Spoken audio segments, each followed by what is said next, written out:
République, batu oyo balingi pouvoir na yo te, ezaka badlo na yo moko baluba. Ah non. Eh ben oui, tika tolo babongo parce que ce sont les mêmes frères. Oh yo bengi ba macha. Ça non ma comme ici là qui ozala qui na prison. Ba le lobby était il y a d'ici là 2000 prisonniers bakobima. Mais ti lelo yo toza wapi papa? Ti lelo yo pourquoi bolingi ko exécuter ordre pesami na président de la République? Namboka Jacques Ndala. Toko benga héros vivant. Azana makala botal déjà ba image ndenge ezo circulaire.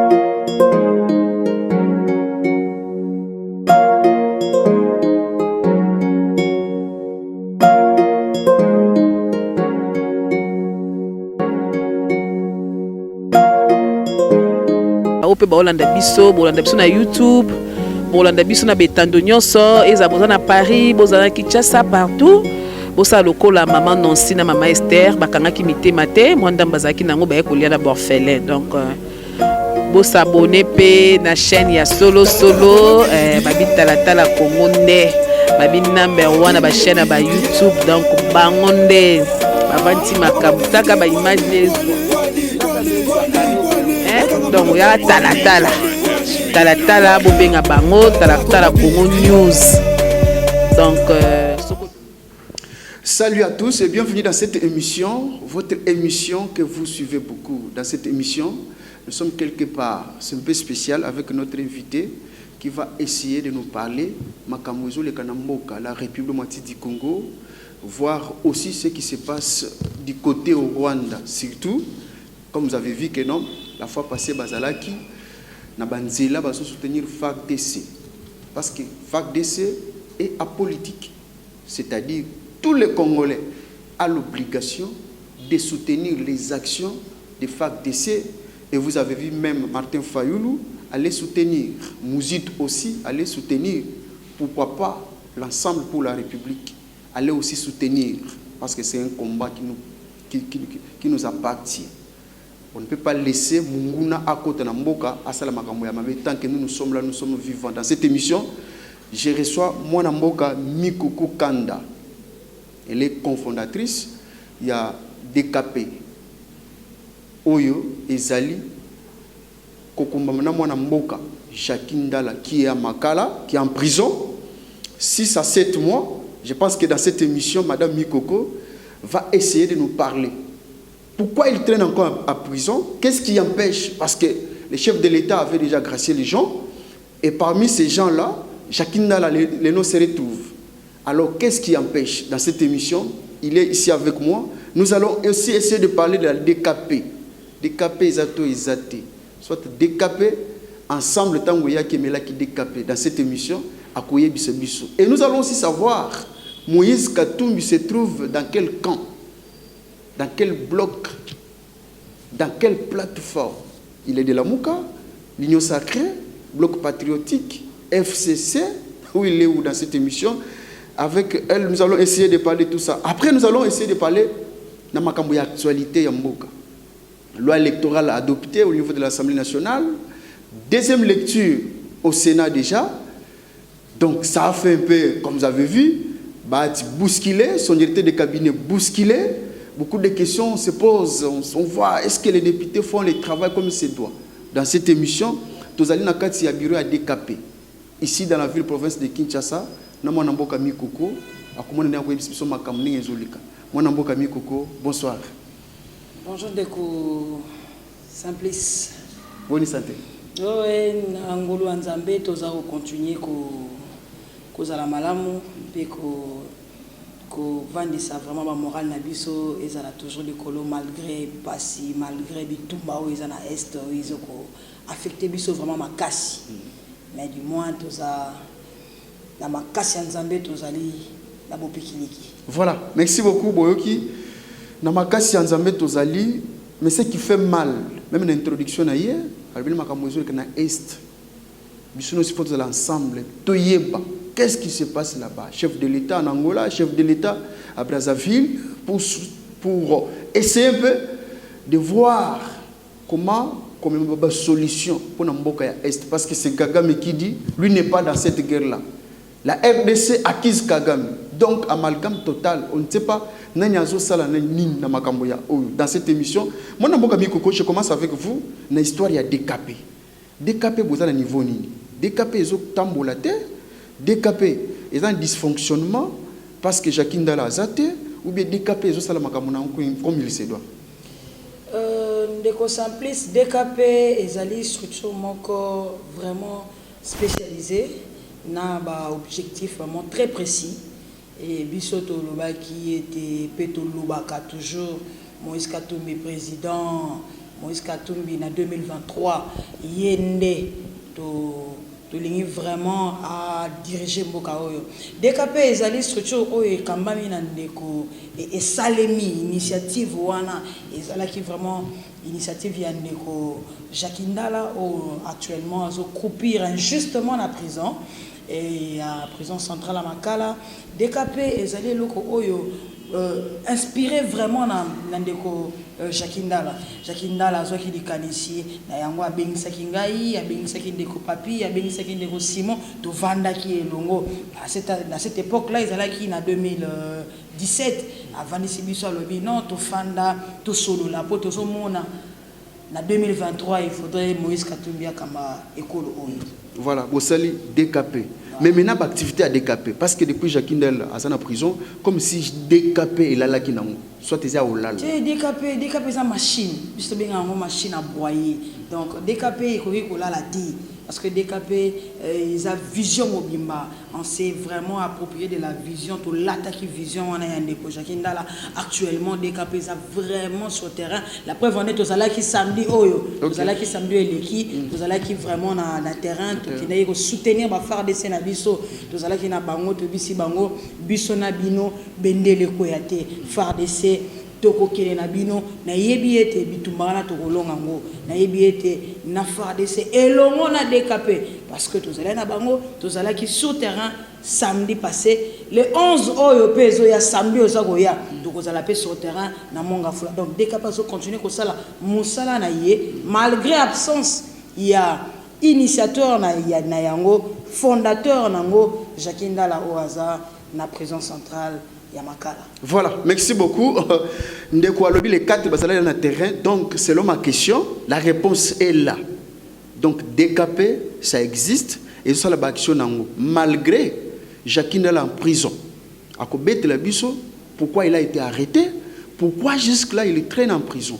Et après, na osenga bino botala ba élément parce que ba élément déjà ils ont circulé na émission na biso comment ndeko bazalaki ndeko mikoko bozo mona ndenge à lati toujours drapeau as bozo mona ba image ndenge ils ont circulé ceux qui peuvent peut participer soit aux alana bango ou contacter biso au koleka na siège na bango soit na soka ya mission yemoko ndeko mikoko ndenge bo mona boye décapé zali malette ils ont un mouvement politique où ils ont existé et ils ont parti na yango à Kinshasa. Alors bien ils ont une initiative ya mwana mboka Jacques Ndala. Donc héros vivant. Azana makala déjà ba image ndenge ezo circuler bandeko ba lobi sous les 11 activités ekozala pour na décaper ba mona ko soutenir toujours FARDC o ezali sima FARDC o ezali o ezobunda pona mboka parce que tunos baraka sima wana voilà mona mboka lelo Jacques Ndala bozolo ba que non aza accusé injustement aza maintenu injustement tout ça est-ce que c'est vrai? Opinion bino bozolo bisi ya solo bako kanka mutu pamba ka bacheka na prison bongo sans problème sans objectif. Mais mon amboka Simplice boye bisa biso lelo. Pourquoi ça biso lelo ba preuve l'infraction nini Jacques Ndala dans la prison. Jacques Ndala n'a pas tué, Jacques Ndala n'a pas violé. Jacques Ndala yibi mbongo à l'état terre. Mais ba propos te. Mais propos nini boye bisa biso infraction oyo. Si sikoto yeba infraction pour la ni ba kanga Jacques Ndala. Donc aucun rien.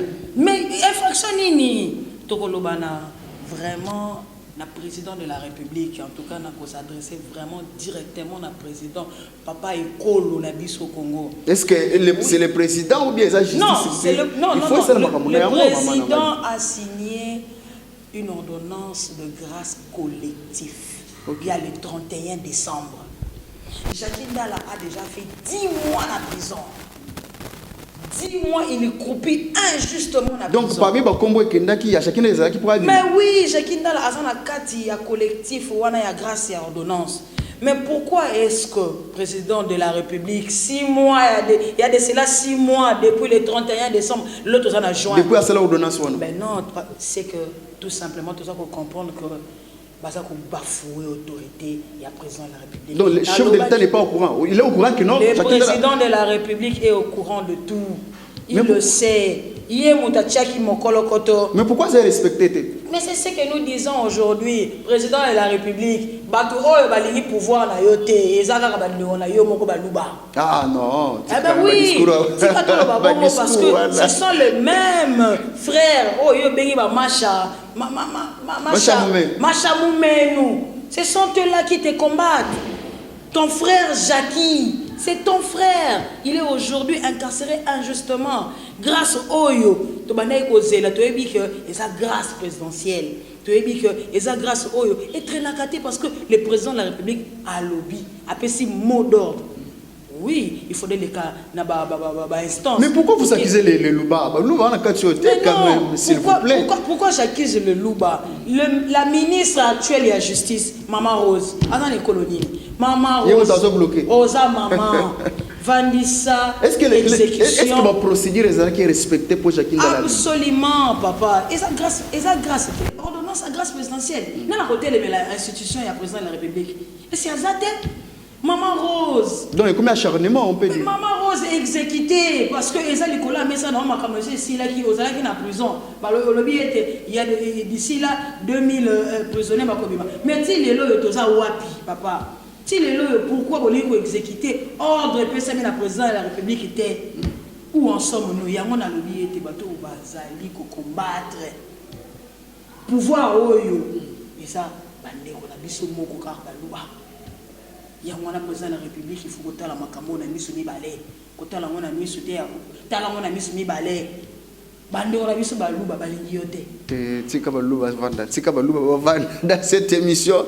Bon moni que madame Azana, moi émotion parce que ça fait très mal. Leader na bango azali maintenu. Bien sûr, chef de l'État a sala qui ordonnance. Oui, zala qui non, ba bimapé. Mais jusque là, ordonnance on les a respecté. Ça fait très mal. Et ça la mabé. Chef de l'État, vous pouvez aussi voir, vous voyez que non, les Loubas sont accusés injustement, justement, on ne sait pas. Où ils allaient, avis naïe, ils allaient opinion naïe dans cette émission. Je pense qu'avec le bon Dieu, tout ira mieux. Moi, je vais tout retirer mon dossier.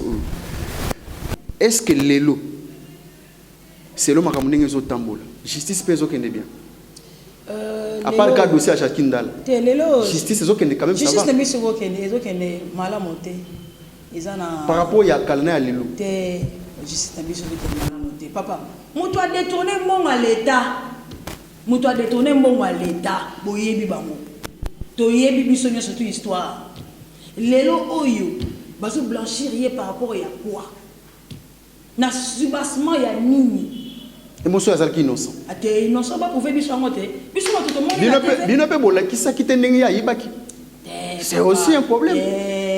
Tout a été déjà dit. Bazouye babema qui est na boloko, bakomi, balobi, tomoni mikanda que moto a détourné autant. Ministre de santé, bazouye qui est awa. Hein? A détourné.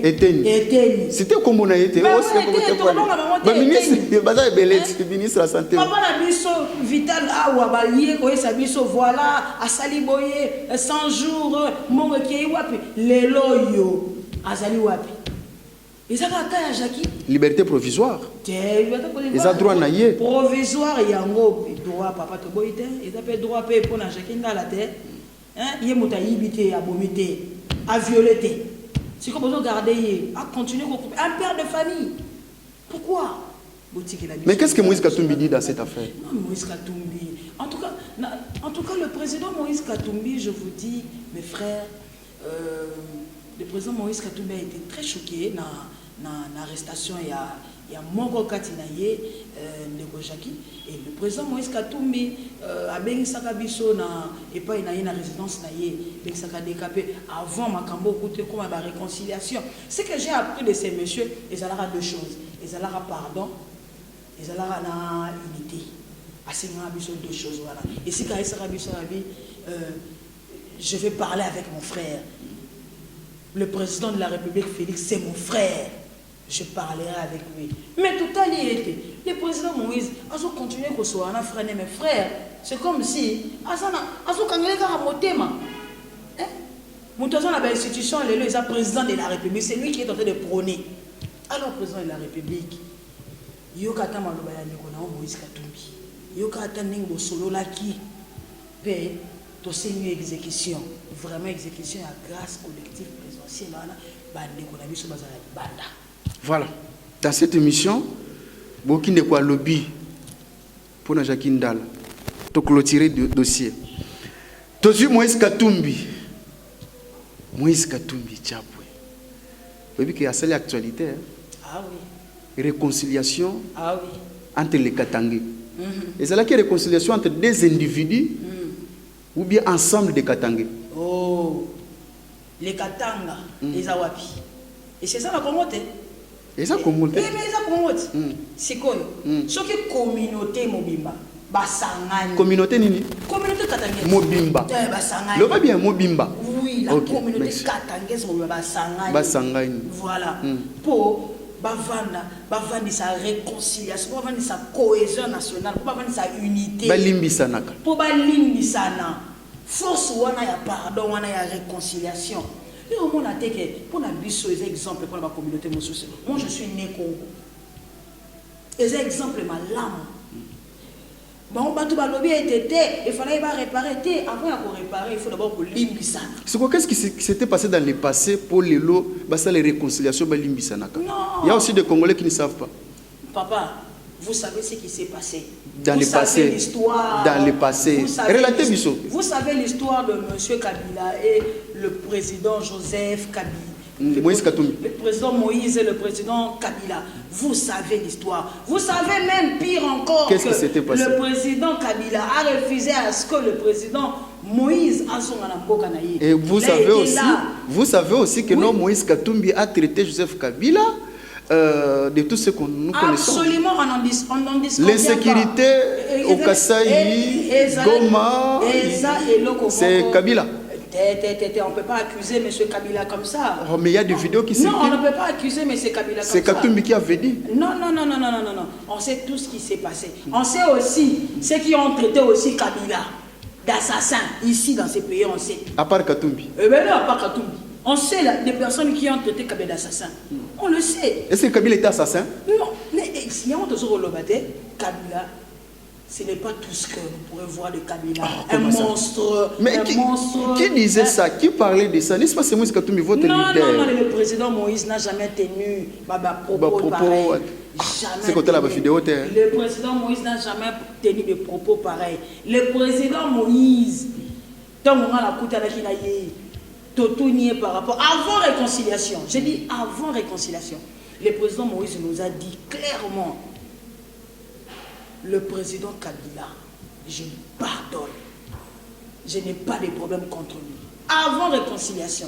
Et l'éloyo, tout le monde a une image, il y a pardon, il y a réconciliation, il y a unité. Tout ça, il y a un problème pour la ligne. Pour tous les unions, surtout, il y a ma bé, na o Kabila lobaka, na o Katumbi lobaka, tous les unions, tu bois qui a mon amai, tu lis tout qui est dans la nouvelle base. Tu le dis non, tout qui est tout se tenir à la main, bon, mon corps, pour la, et coronavirus, ça arrive. Et tout, moi, pourquoi tu es pour revenir à la réconciliation? Qu'est-ce qui fait mal la réconciliation? Est-ce que tous les Katangais étaient là? Évidemment, papa. Si Katumbi est Katangais. Edi Kapen, n'est-ce pas, il est Katangais? Il était là? Edi Kapen. Sama Lukonde. C'est sans leur point de vue. Ce sont leurs points de vue. Mais comment vous connaissez la réconciliation? Oh, mais c'est pas tout le monde. C'est pas peut-être papa il dit qu'à peine, papa Sama, Bazalaï na Makamuchus. Aujourd'hui, imaginez il y a conférence, il y a forum, tout le monde qui papa Nabiso qui a boulot. Mais la souka, ça qui était dans une occupation, c'est pour te dire aussi que papa, ceux qui papa dit qu'à peine a été, papa Sama a été, souvent Bazalaï occupation, mais il y a des représentants. Déjà, quand on voit Joseph Kabila, on voit Moïse Katumbi, ce sont des Katangais. Tout bien dans ce Soudan. C'est quoi entre Bangonio, ce leader à Katangais, leader na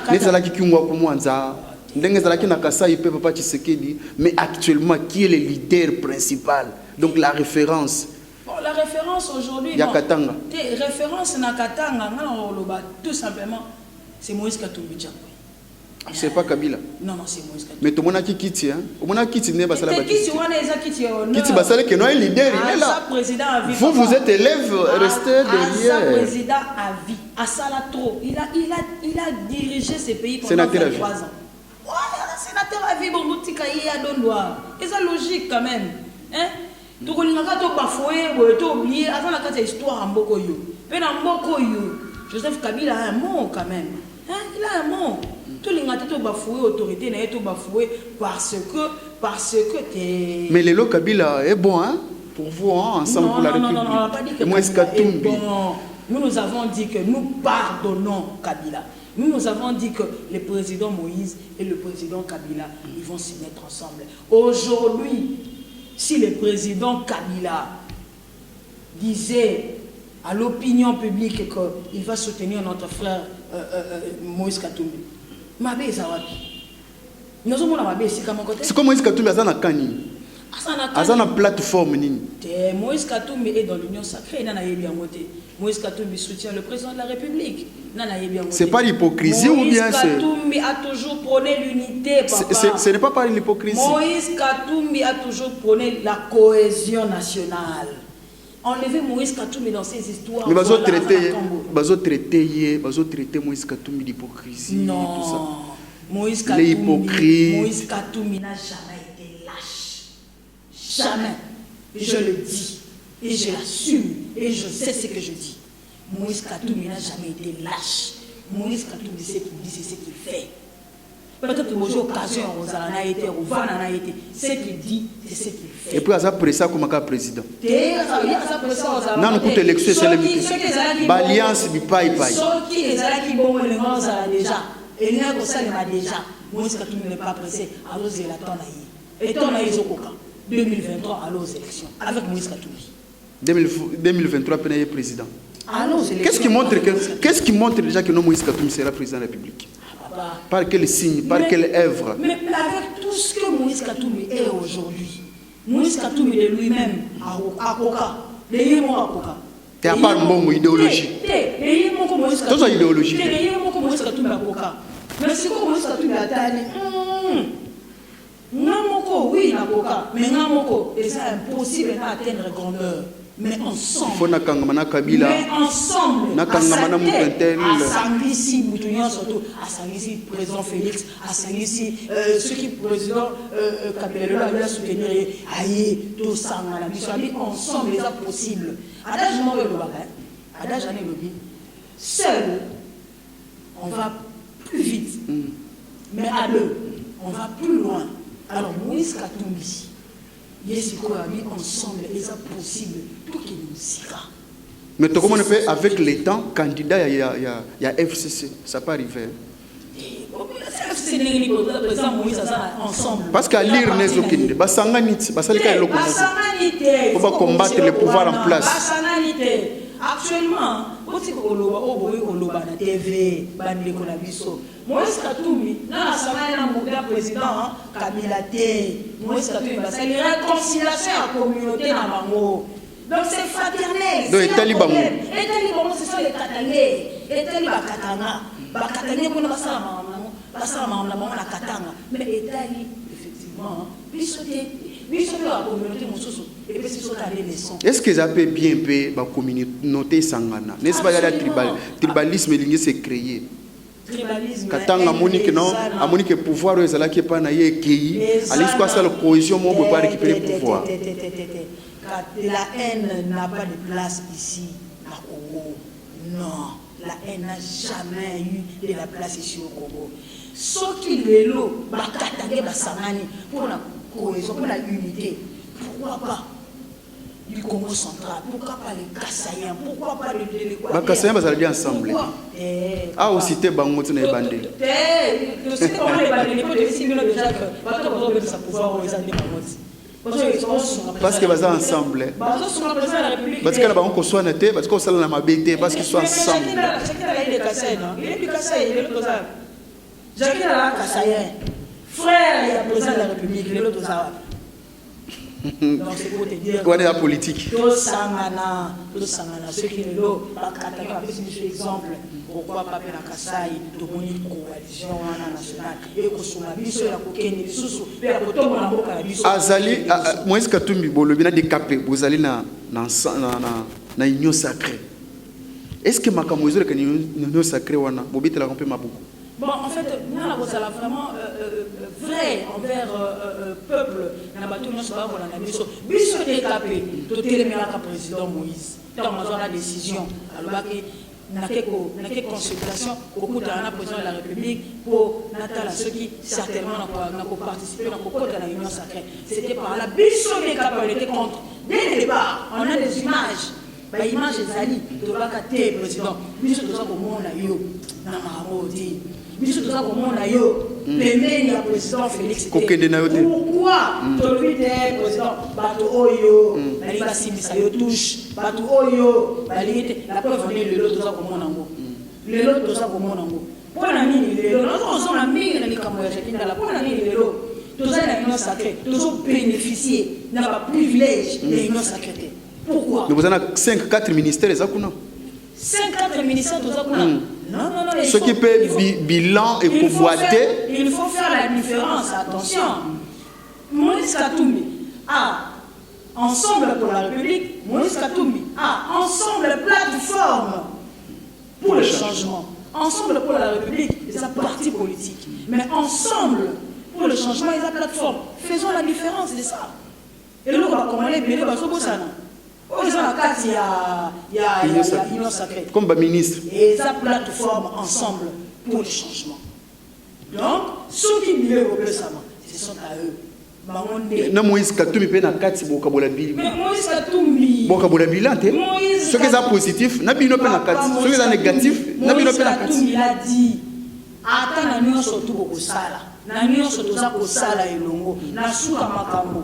C'est lui le best. Mais Moïse Katumbi tant waza libanda azolubaka makambo ibele nazana mbongo na kuede ba peuple congolais bakosala bon.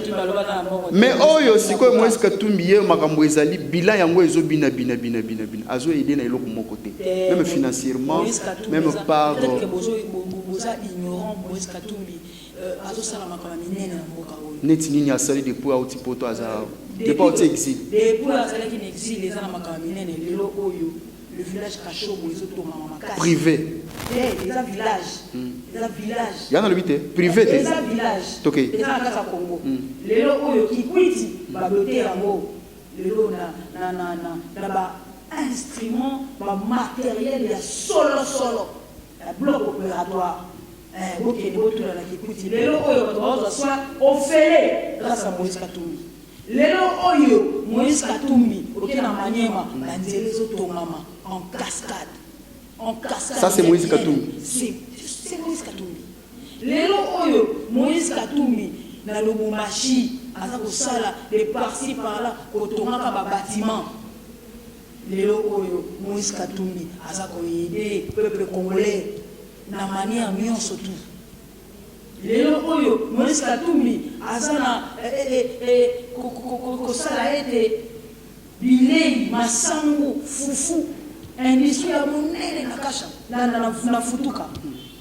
Donc c'est pour dire que Moïse Katumbi est en train de travailler et il travaille et il finira toujours par travailler. C'est ça Moïse Katumbi. Est-ce qu'ensemble les deux marchaient bien? Les jeunes ne se retrouvent pas par rapport à ma poste. Est-ce que les jeunes bazali pena bien? Bazali tout fêté. Ensemble pour parce qu'il y a ceux qui disent que non Moïse Katumbi a joué ba kabiliste nyonso. Atie bango Mupandi na ye. Kabiliste wana n'aime pas que non les jeunes comme vous comme les autres. Ça n'est pas Moïse Katumbi. Comme ici Moïse Katumbi comme bien privé na bango. Connaît pas comme ça qu'il a bien privé na ye. Non. Donc je ne peux pas comme na bango peut parfois kolungwa. Le président Moïse Katumbi aza il faudrait vraiment beaucoup à féliciter. C'est un monsieur qui rassemble. Ensemble, il a un slogan qui est simple slogan qui ensemble, il a vraiment il a réalité. Donc c'est ça ensemble. Le président Moïse étant que visionnaire, il y a ensemble à Luka qui n'a façon tout. Il y a azui Moluba, azui Maniema, azui Mukongo, azui avant de se tuer ensemble. Tala papa na biso kabitato. Yerkab na ye, il est du Mondundu. Tala conseiller na biso Escadela, il est du Maniema. Tala papa na biso Francis porte-parole, Azaya Kasai. Yemoko Moïse Katumbi, Azaya Katanga. Jacquindala, il est du Kasai. Voilà. Donc c'est pour te dire, Moïse Katumbi réunit les gens. Moi-même là, je suis du Congo central. Donc, vous ensemble toujours. Vraiment, vous avez étouffé tes bino jeunes. Je parle des jeunes, vous n'êtes pas étouffés. Ndeko Simplice. Lelo Moïse Katumbi. Récemment, Awa, ce côté la Bibili, au moment où Aouti ça la formation encore, il y a un jeune cadre. À Sanis, il y a un jeune cadre, il y a Katanga. Les Agoya ce soir, il y a un jeune cadre. C'est pour dire qu'on a des par recommandation. Non, les recommandations chez nous, c'est la méritocratie. Il y a un leader, il y a jeunesse catholique, surtout. Oh, la sanisi ba katoliste na la jeune non surtout on va tout autour na ye nous avons sala pona la méritocratie on va sala poto élire moto oyo na mikolo ezakoya pesa possible. Voilà, merci beaucoup dans cette émission boki maman nenga ozali koloba mboka oyo ça nous appartient tous. Vous avez les idées, il ne faut pas garder ces idées là dans les couloirs.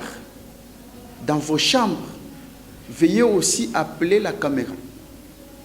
Car, à part télévision, tu as sur YouTube. Les abos, tu salis, tu bois, qui te partagent partout.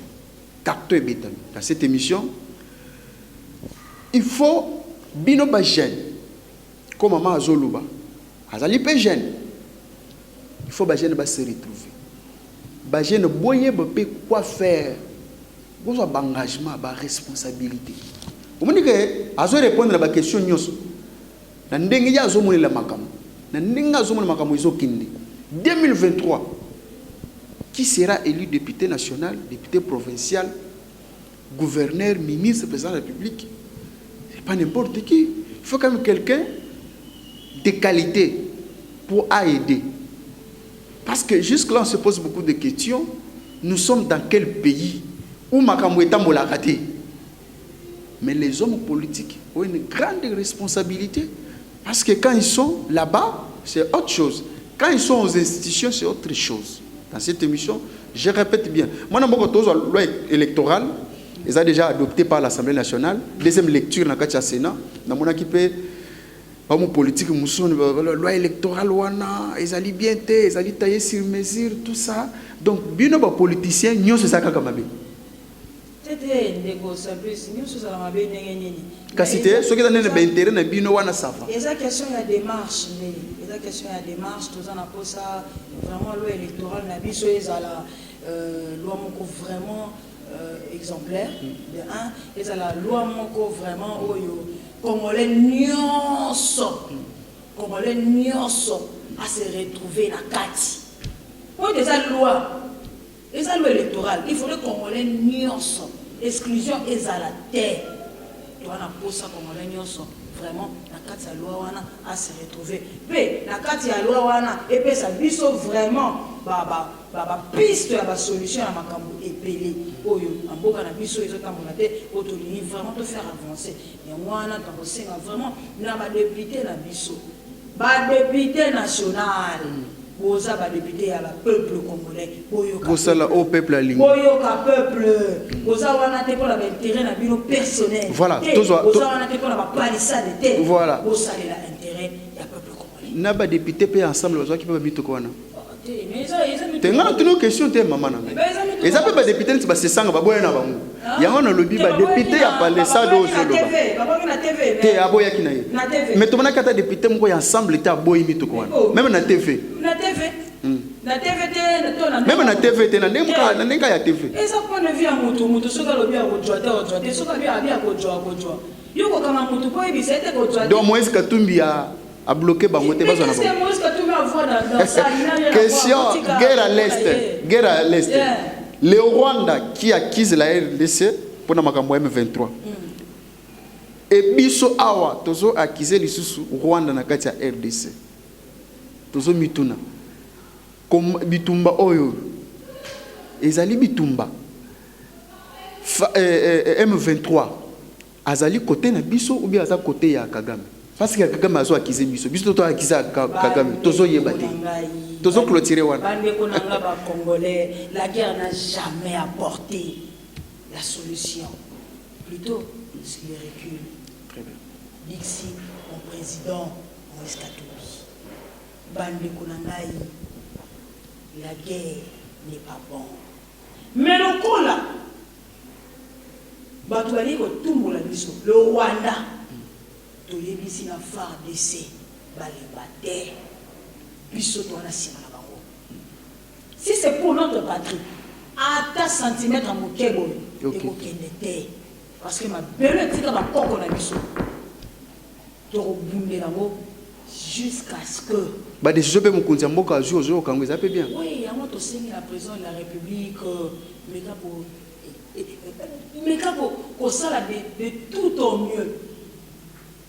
Il y a ça vraiment de tout au mieux président de la République au Tchakimia, à l'Est.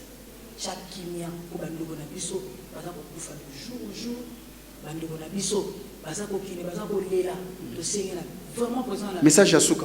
C'est la Biso Kimia.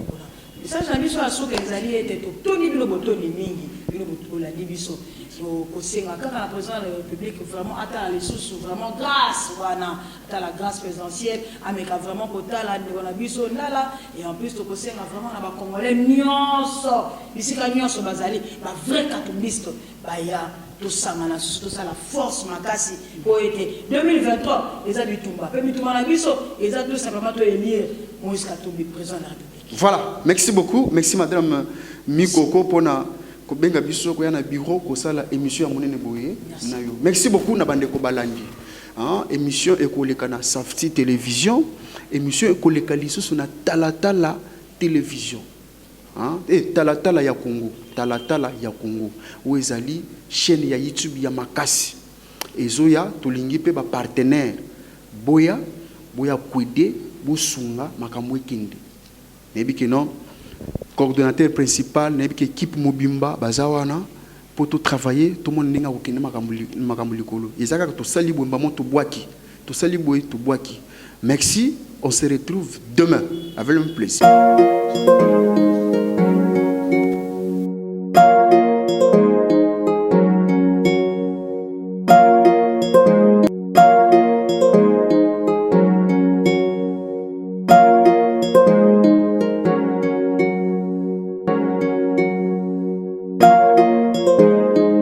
Bolanda biso na YouTube, bolanda biso na betando nyonso, ezabozana na Paris, bozana Kinshasa partout.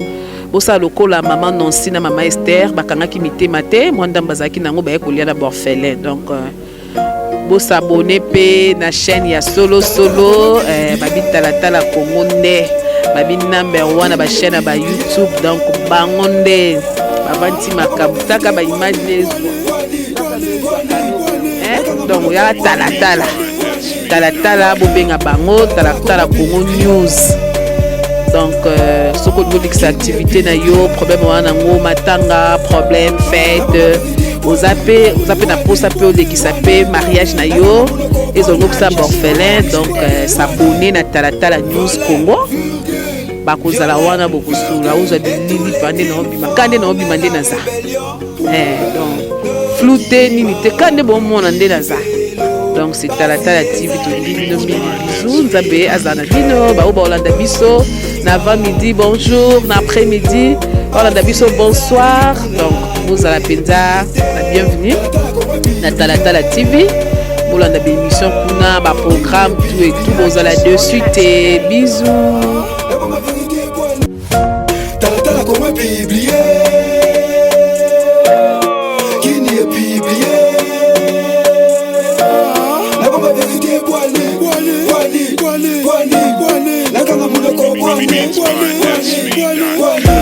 Talatala como Biblia.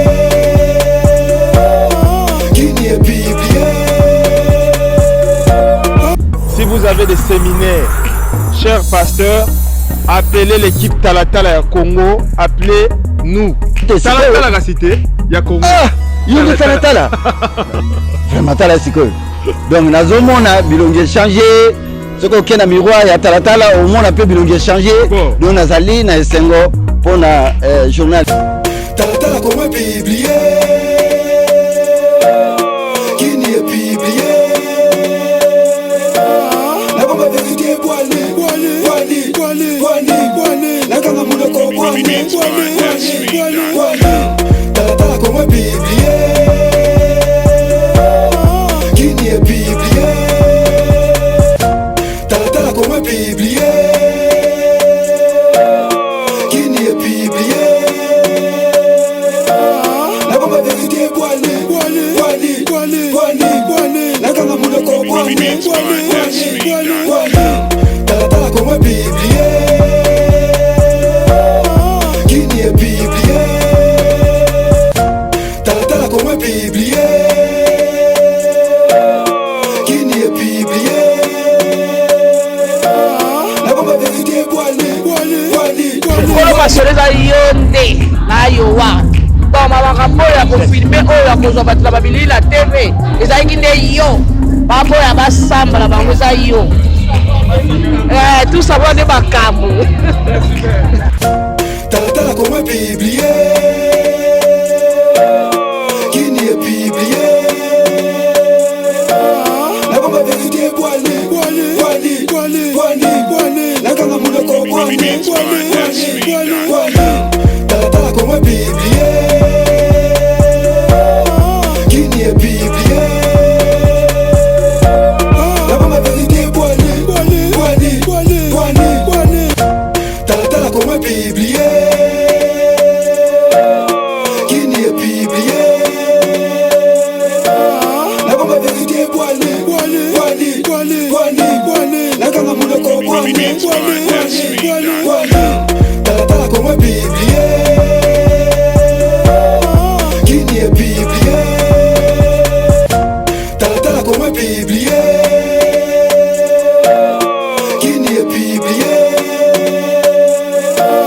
La bombe vérité boiné. La gamme moule ko boiné. Talatala comme biblié.